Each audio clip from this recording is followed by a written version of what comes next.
So, good morning dyan mga kalagalaga. Inumaga na tayo sa ating paghuhuli ng crabs. So, mamaya po ipapakita ko mamaya yung ating mga nahuli na crabs. Malaki ang low tide niya, no?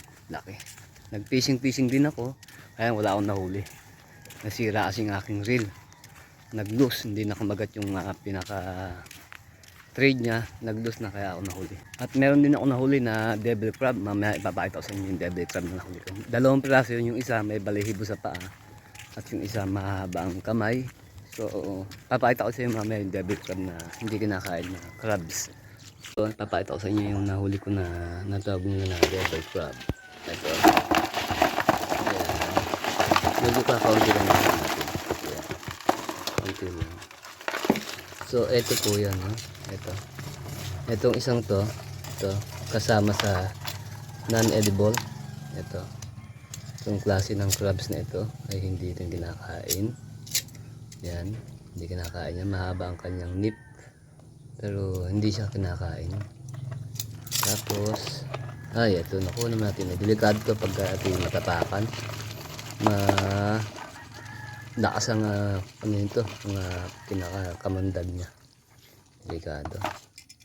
At meron din tayong isda na nahuli. Lapo-lapo. Andito yung isa na nasabi kong isang devil crab. Hanapin natin. Nasaan siya? Ito, danggit naman ito. Nahuli ito isa. Danggit. Ito yung pinakita ko kanina. Saan ba isa? Baka natin maisama sa luto eh. Mahirap yung pag nasama yung kaluto eh. Delikado. Saan ba yun? Ito.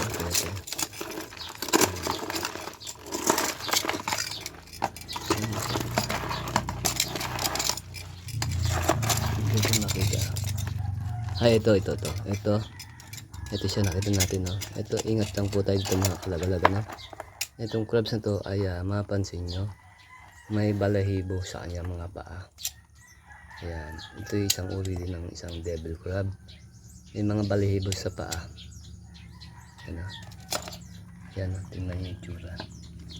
Yan yung non-edible. At saka yung isang yan, dalawang yan. Yan, dalawang yan. Yung dalawang yan ay hindi kinakain, no? Mahaba ito. Kinakahilo. Yan na to. May mga balahibo sa paa. Itong crabs na to ay may mga balahibo sa paa. Yan. At yung iba hindi ko pa makita, kaya hindi ko pa makita. Naipakita sa inyo yung ibang crabs na hindi kinakain. Lalo na ito. Hindi ito kinakain yan. Malaki siya, pero hindi siya kinakain. Ayan.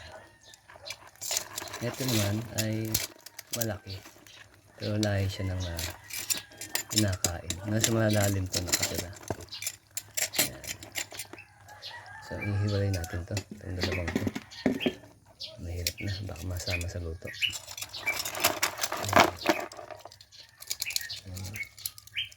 Nagsama na sila. Ayan, babalikan sa dagat.